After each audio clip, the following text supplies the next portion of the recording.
Bienvenue. Vous allez découvrir ici avec moi toutes les bonnes pratiques en matière de radioprotection dans les services médicaux interventionnels. Je m'appelle Reto Treyer, je suis physicien médical et je travaille dans le service de radioprotection de l'Office fédéral de la santé publique.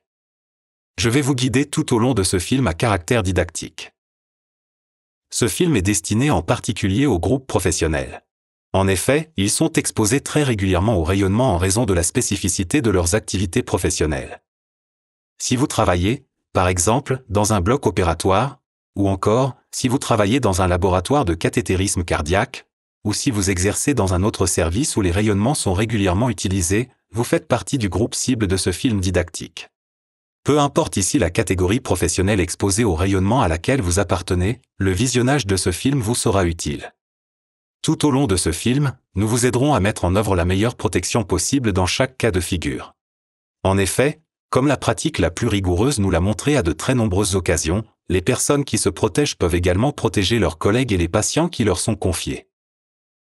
Pour éviter les redondances, j'éviterai ici délibérément de donner des explications physiques plus détaillées. En effet, il existe déjà d'innombrables publications très claires à ce sujet. Tout au long de ce petit film didactique, j'aimerais plutôt me concentrer beaucoup plus spécifiquement avec vous sur deux choses capitales. D'abord, la diffusion spatiale et l'intensité du rayonnement. Ensuite, sur les possibilités concrètes d'optimisation, à l'aide d'exemples pratiques et liés à l'application. Dites-vous bien que c'est vous qui êtes au centre de l'action, et ce que vous exerciez une activité de médecin, ou en tant qu'infirmier, ou que vous exerciez les métiers d'infirmière ou d'anesthésiste. Dans la première leçon, j'aimerais rafraîchir et élargir vos connaissances en m'appuyant sur de courts enregistrements vidéo. Dans la deuxième partie, je vous présenterai tous les différents types d'appareils ainsi que leurs particularités lors de l'utilisation pratique. Dans le film, un système de dosimétrie en direct de type RECEF est utilisé. J'aimerais maintenant vous en expliquer brièvement le fonctionnement dans le détail. Ce système nous permet de montrer très clairement, et en temps réel, l'exposition au rayonnement de chaque personne. Il permet également de procéder à une comparaison entre niveaux d'exposition. Pour cela, les personnes qui se trouvent à proximité de la machine portent un dosimètre au niveau de la poitrine sur les équipements de protection. Tout au long de la radioscopie, les informations qui concernent la dose à laquelle les personnes sont exposées sont affichées sur l'écran. Celles-ci sont divisées en trois zones de couleurs distinctes, la couleur verte, la couleur orange et enfin, la couleur rouge. Si la couleur passe du vert à l'orange, si elle passe de l'orange au rouge, cela signifie concrètement que la dose est dans chacun de ces cas de figure multipliée par 10. Par conséquent, mathématiquement, si la couleur passe de la couleur verte au rouge, la dose est multipliée par 100. Toutes les démonstrations sont présentées sous forme de séquences de radioscopie afin d'obtenir une visualisation optimale. Comme vous pouvez le distinguer ici, les différents groupes professionnels sont représentés sur l'écran. Tout d'abord, on trouve le premier chirurgien ou la première chirurgienne, puis l'assistant ou l'assistante médicale, et enfin l'assistant infirmier ou l'assistante infirmière. Dans la pratique, il s'agit des trois personnes portant des vêtements stériles à la table d'opération. Ce sont donc les personnes les plus proches du patient, ou de la patiente, lors d'une intervention médicale donnée. Le quatrième dosimètre est porté par la personne utilisant l'arc-en-C, et les deux dosimètres, ci-dessous, sont pour leur part attribués au personnel en charge des procédures d'anesthésie. Chaque groupe professionnel peut se retrouver dans une situation d'intervention chirurgicale.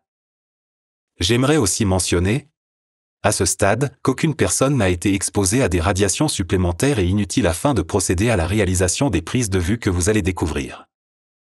Passons maintenant au sujet important du rayonnement. On distingue principalement deux types de rayonnement, le rayonnement primaire, d'une part, et le rayonnement diffusé, d'autre part. Les deux sont toujours en relation de proportionnalité. Cela signifie concrètement que, plus l'intensité et l'énergie du rayonnement primaire sont élevées, plus l'exposition du personnel exposé au rayonnement diffusé est à son tour élevée.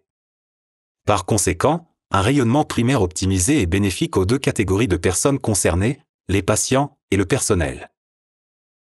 Le rayonnement primaire est nécessaire dans toutes les procédures où il est nécessaire d'obtenir une image de l'intérieur du corps du patient.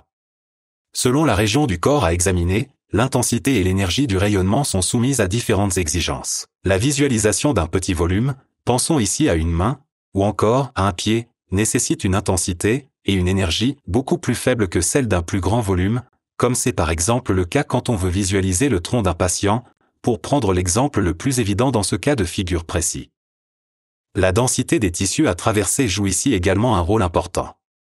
Ainsi, la visualisation des structures osseuses solides du patient, ou d'implants métalliques, nécessite quant à eux une intensité et une énergie de rayonnement primaire plus élevées que dans les précédents cas de figure. Il en va de même pour l'administration de produits de contraste, ou encore quand on doit prendre en compte la présence d'instruments chirurgicaux sur l'image. Dans la suite, nous nous concentrerons toutefois davantage sur le rayonnement diffusé. Le rayonnement diffusé est produit dans le patient, sur la table et sur le détecteur. Autrement dit, il est produit partout où le faisceau primaire rencontre un obstacle, qu'on appelle communément un corps diffusant. Un champ de rayonnement diffusé se propage donc autour de tous les objets se trouvant dans le faisceau primaire. Et c'est précisément en raison de ce rayonnement diffusé que vous êtes considéré comme une personne exposée professionnellement aux radiations et nécessitez une protection particulière. Par exemple, vos données dosimétriques mensuelles sont surveillées localement, par l'expert technique qui suit votre dossier, mais elles sont également contrôlées par l'intermédiaire du registre dosimétrique central de l'OFSP. Afin de pouvoir pratiquer au mieux la radioprotection de toutes les personnes concernées, il est absolument nécessaire de posséder des connaissances élémentaires sur le fonctionnement d'un appareil à rayon X. Vous voyez ici un arc en C classique, en tout similaire à celui que vous utilisez probablement dans votre pratique. Ici, en blanc, se trouve le tube à rayon X.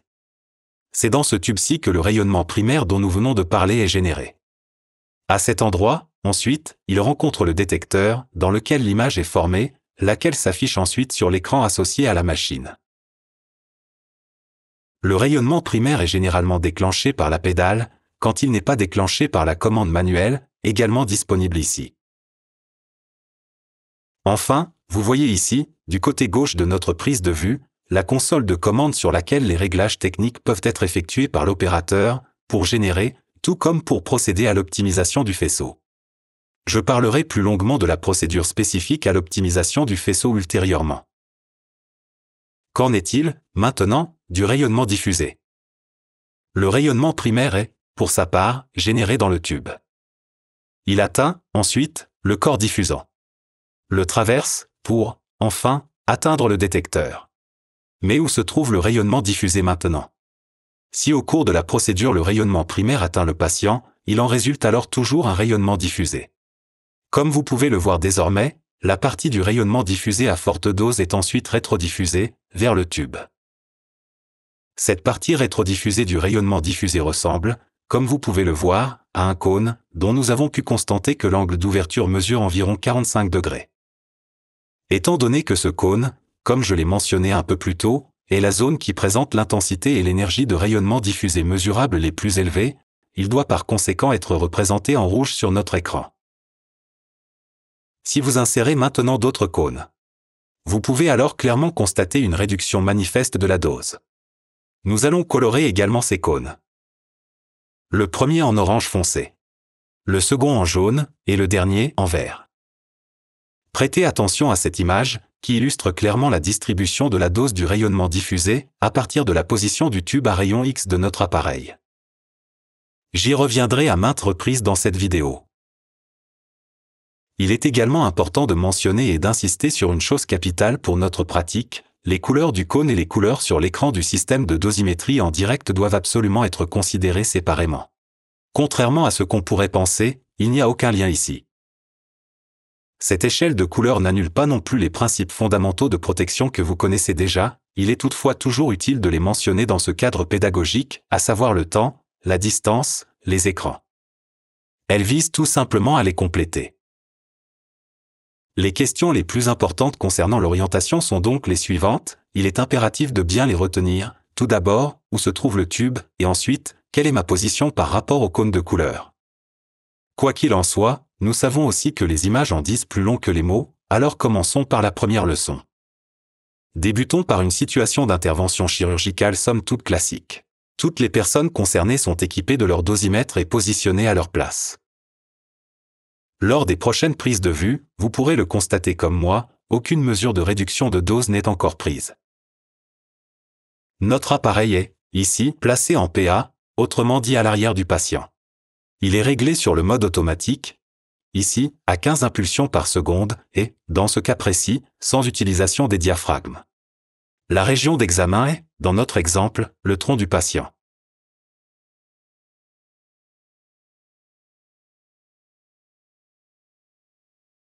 Cette position est appelée fonctionnement au-dessous de la table.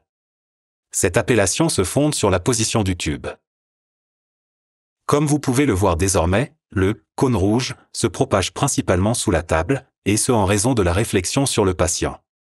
Ceci permet aux parties de rayonnement à dose réduite, représentées par la couleur orange, par la couleur jaune et par la couleur verte de notre animation, d'occuper la majeure partie de l'espace. C'est pourquoi la position au-dessous de la table est la meilleure, la plus optimale pour tout ce qui concerne la radioprotection. Comme vous pouvez l'apercevoir, l'exposition au rayonnement du personnel est ici optimisée uniquement par le positionnement de l'appareil. Grâce à la dosimétrie en temps réel, l'exposition au rayonnement des travailleurs est clairement visible à chaque instant de la procédure. L'exposition plus élevée du personnel médical en charge de la procédure s'explique par la distance plus faible qu'ils occupent relativement au corps diffusant ou au patient. Passons maintenant, si vous le voulez bien, au plan latéral, et examinons les effets de ce changement de position sur l'exposition au rayonnement des personnes présentes au cours de la procédure que nous prenons pour exemple.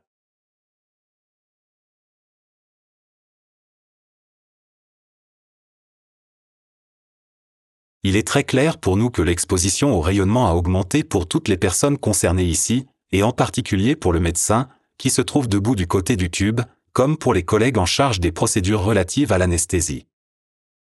Ici, notons que rayonnement diffusé à forte dose n'a pas été réfléchi sur le sol, comme auparavant, il y a été principalement absorbé, mais notez bien aussi qu'il peut tout de même se propager librement dans la pièce où se trouve le personnel et le patient. Ainsi, le médecin se trouve maintenant directement dans le cône rouge. L'importance de sa propre position est également très claire ici, comme vous pouvez sans aucun doute le constater. Si l'on compare maintenant le dosimètre 1, du côté du tube, et le dosimètre 2, du côté du détecteur, l'exposition du médecin au rayonnement est ici, notons-le bien, 100 fois plus élevée. Si l'on regarde désormais de plus près la représentation du cône de couleur, il est clair que les personnes ne s'éloignant pas directement du patient, autrement dit celles qui peuvent augmenter leur distance, peuvent réduire leur exposition personnelle au rayonnement en changeant de position au minimum.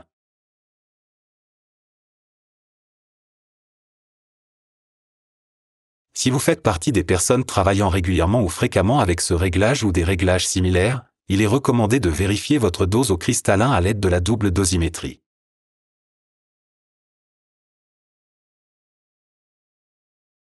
En effet, la probabilité de dépassement de la valeur limite, accompagnée d'éventuels dommages au cristallin, augmente considérablement.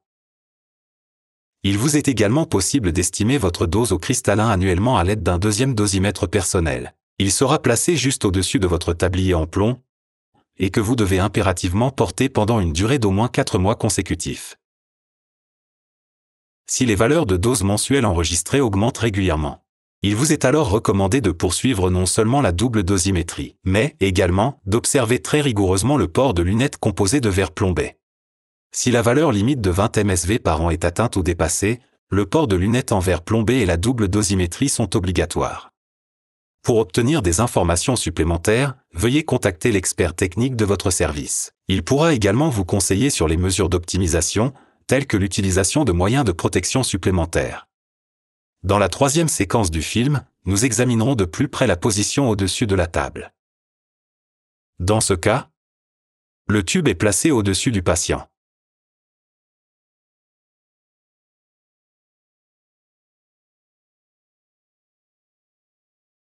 Dans cette technique de travail, tout comme dans la position latérale, le problème réside dans le fait que les zones du corps non protégées, mais sensibles, telles que le cristallin et la glande thyroïde, sont particulièrement exposées au rayonnement le plus élevé.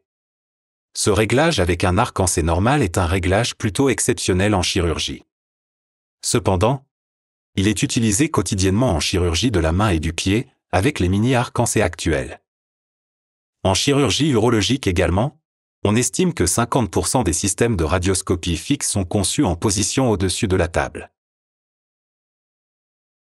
Passons maintenant, si vous le voulez bien, aux possibilités de réduction de dose.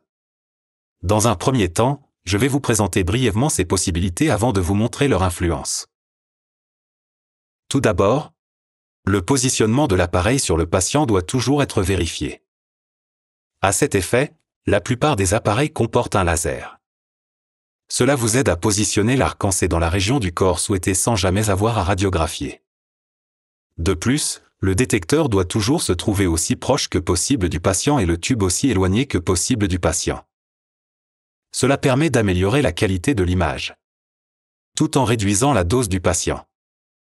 Au niveau technique, les appareils offrent plusieurs options pour réduire la dose. L'accent est mis sur la dose au patient, mais nous savons maintenant que cela réduit également le rayonnement diffusé. La mesure la plus connue et la plus efficace est la réduction de la fréquence d'impulsion. Il est recommandé de procéder au réglage standard de 25 à 30 impulsions par seconde, à 4 à 8 impulsions par seconde au maximum dès le démarrage de l'appareil.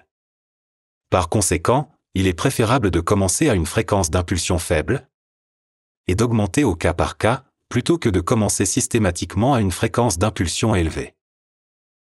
Par ailleurs, la réduction de la fréquence d'impulsion n'est pertinente que si l'on travaille avec la radioscopie. Elle n'a aucune influence sur la prise de clichés uniques. En outre, une réduction à une impulsion par seconde n'est pas pratique, car cela ne permet pas de décomposer les mouvements. Ainsi, l'objectif de l'examen doit toujours être pris en compte pour les différents services. Les diaphragmes possèdent plusieurs fonctions et constituent un outil d'optimisation extrêmement important. Premièrement, l'utilisation des diaphragmes réduit la surface irradiée du patient. On obtient ainsi grâce à la diminution de la surface une réduction du produit dose surface. Deuxièmement, chaque volume irradié supplémentaire entraîne une augmentation du rayonnement diffusé. Et troisièmement, l'utilisation des diaphragmes est le seul moyen de modifier la forme et la taille du cône rouge. Utilisez la possibilité d'élaborer des programmes spécifiques à l'application avec les experts des entreprises de radiologie et votre physicien médical et de les enregistrer dans vos appareils. Ceci est particulièrement recommandé si plusieurs services utilisent les mêmes appareils. Vérifiez régulièrement ces paramètres et effectuez les ajustements nécessaires avec votre spécialiste d'application. Les moyens de protection sont également compris dans l'optimisation. Un équipement de base composé d'un manteau ou d'une jupe avec une veste doit être fourni avec un protège-thyroïde. Le port de ces équipements de protection pendant une exposition est obligatoire. Cependant, dans de nombreux services, l'exposition du personnel ne peut être optimisée qu'à l'aide de moyens de protection supplémentaires et utilisés judicieusement. Votre expert technique devrait pouvoir vous donner des conseils personnalisés à ce sujet. Dans certaines situations de votre quotidien professionnel, les mesures d'optimisation ne sont pas toutes applicables. Vous devez réfléchir à l'application de ces optimisations, ainsi qu'à leur utilisation lors de chaque cliché.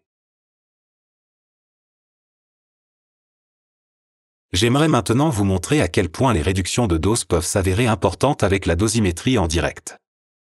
À titre de rappel, revenons brièvement à notre premier enregistrement. Cela nous servira de référence. L'appareil était placé en PA, en mode automatique, réglé à 15 impulsions par seconde et sans utilisation des diaphragmes. La région cible était le tronc. Tous les employés étaient visiblement exposés. Nous allons maintenant réduire la fréquence d'impulsion de 15 impulsions par seconde à 7,5 impulsions par seconde.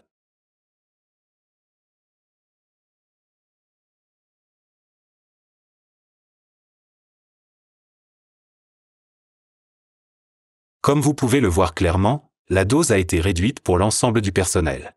Nous allons maintenant rétablir la fréquence des impulsions au maximum de 15 impulsions par seconde et à cet effet, fermez les diaphragmes à droite et à gauche à 1/3.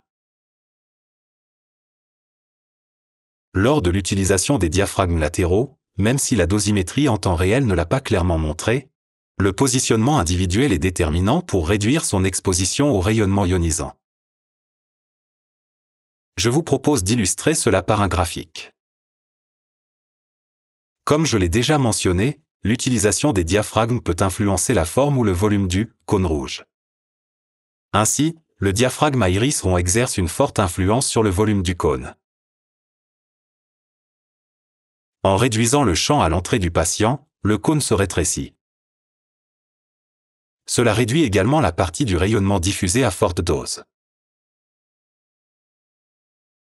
Lors de l'utilisation des diaphragmes latéraux, la forme du cône change. Les parties latérales du cône rouge sont coupées, de sorte que le cône orange à faible dose est prolongé.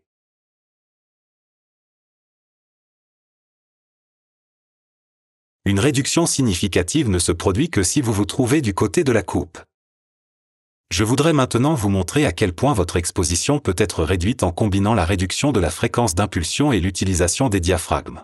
Pour cela, nous conservons l'ouverture restreinte et réduisons à nouveau la fréquence d'impulsion à 7,5 impulsions par seconde.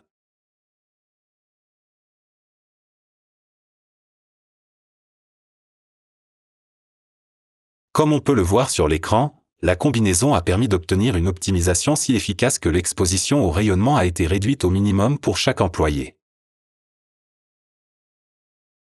Mais j'aimerais souligner à nouveau à ce stade qu'il convient d'utiliser judicieusement les options d'optimisation mentionnées. Il est important de trouver le juste équilibre entre l'optimisation et ce qui est réalisable dans la pratique pour réussir une intervention. Voici un autre exemple tiré de la pratique. Deux situations sont présentées pour les opérations de l'épaule. Comparez vous-même l'incidence du changement de position du tube sur la dose du personnel. Sur le côté gauche, vous pouvez voir la situation dans la position dite au-dessus de la table. Et vous pouvez voir la version au-dessous de la table à droite. Avec ces images, j'aimerais clore la leçon de base et poursuivre maintenant avec le sujet concernant la spécialité médicale et les appareils. Les exigences relatives à l'utilisation de la radioprotection dans la pratique ne concernent pas uniquement la législation et la physique. Les applications médicales jouent un rôle aussi important que l'immense choix en matière d'appareils. Il est certain que la radioprotection commence déjà par le choix de l'appareil approprié. Dans cette deuxième leçon, je vous présenterai différents types d'appareils et, en m'appuyant sur les résultats de la leçon 1, je parlerai de leurs particularités dans la pratique. En fonction du type d'appareil et de l'application, ils peuvent être affectés tout aussi bien au domaine des doses faibles qu'au domaine des doses modérées, ou bien encore au domaine des doses élevées. Tous ces domaines de doses décrivent le plus précisément la dose efficace que nous prévoyons pour assurer l'intégrité physique du patient. Ainsi, par exemple, un mini arc-en-C, en raison de la faible puissance et de l'examen des membres moins sensibles aux radiations, est presque exclusivement classé dans le domaine des doses faibles. En revanche, un système de radioscopie puissant, par exemple en cardiologie ou en salle hybride, est toujours affecté au domaine des doses élevées.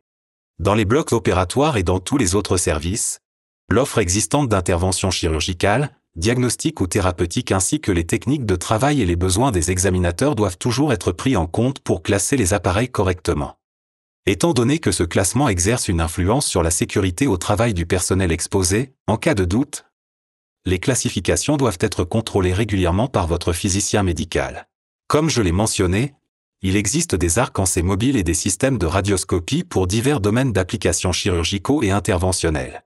Ainsi, il n'est plus rare d'utiliser des arcs-en-C compatibles 3D pour la chirurgie de la colonne vertébrale ou des appareils plus puissants pour les chirurgiens vasculaires. Les systèmes urologiques diffèrent considérablement des appareils cardiaques. Mais vient une autre question, quelle est la différence fondamentale entre ces appareils fixes et un arc-en-C classique ? La différence réside dans la structure liée à l'application et dans le fait que ces appareils sont conçus avec une puissance de tube plus élevée pour fournir des images de meilleure qualité. La distribution du rayonnement diffusé reste la même, par conséquent, nous pouvons utiliser l'échelle de couleur pour le cône de la leçon 1, dans les exemples suivants. Vous voyez ici un mini arc-en-C, préparé pour une intervention chirurgicale de la main. Ces appareils sont conçus techniquement pour les petites régions du corps. C'est pourquoi ils sont utilisés principalement en chirurgie de la main et du pied. Afin d'optimiser la qualité de l'image et l'intervention péropératoire, les tubes de ces appareils se trouvent au-dessus du patient, autrement dit, en position au-dessus de la table. Il est important de noter que ces mini-arcs-en-C sont également des appareils à rayons X, que même les petits corps diffusants produisent un rayonnement diffusé. En outre, tout autre objet qui reste visible sur l'image lors d'une radiographie ou d'une radioscopie devient, à son tour, un autre diffuseur, et par conséquent, il entraîne une augmentation de dose. Pour ces appareils également, il convient de noter que le port de moyens de protection et du dosimètre personnel est obligatoire et ne doit pas être négligé.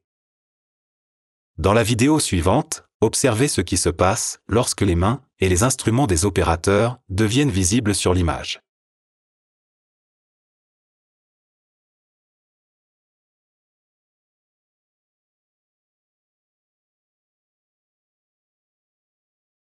Bien que les doses en chirurgie de la main soient plus faibles, les longs temps de scopie, l'utilisation du tube en position au-dessus de la table et les flux de patients importants augmentent également l'exposition au rayonnement. En conclusion, nous avons pu voir ici comment l'association entre l'optimisation technique et l'utilisation de moyens de protection spécifiquement orientés vers l'utilisateur permet d'améliorer très nettement le niveau de protection du personnel médical contre les rayonnements des machines. Nous sommes maintenant arrivés à la fin de ce film pédagogique. J'espère bien sûr vous avoir présenté la radioprotection axée sur la pratique de manière claire et intelligible. N'oubliez pas que dans le cadre de votre travail, vous êtes régulièrement exposé au rayonnement. Grâce à l'application d'une méthode de travail rigoureuse et optimisée de part en part, vous pouvez éviter d'être exposé inutilement aux radiations des machines, ainsi que vos patients. En tant qu'autorité d'autorisation et de surveillance en matière de radioprotection, l'OFSP soutient à tout moment les efforts que vous pourrez déployer pour réduire l'exposition de tous au rayonnement. N'hésitez pas à nous contacter si vous avez besoin d'aide ou d'informations concernant des sujets plus spécifiques relatifs à la radioprotection, ou encore si vous avez des questions d'un ordre plus général. Vous pouvez aussi consulter notre site web, il contient de nombreuses informations. En ce qui concerne les applications spécifiques dans les domaines de doses modérées et élevées, votre physicien médical se tiendra bien évidemment à votre disposition pour vous conseiller et vous orienter.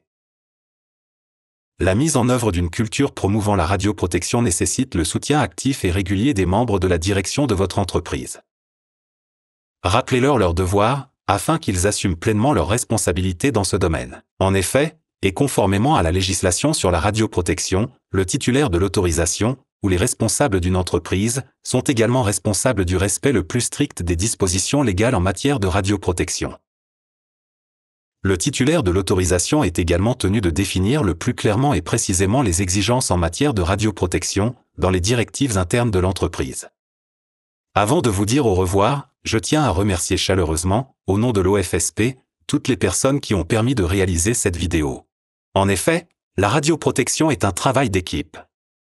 Et nous avons pu réaliser cette vidéo grâce aux hôpitaux, aux entreprises de technologie médicale, de radiologie et de moyens de protection, aux centres de formation et au personnel soignant engagé. Merci beaucoup.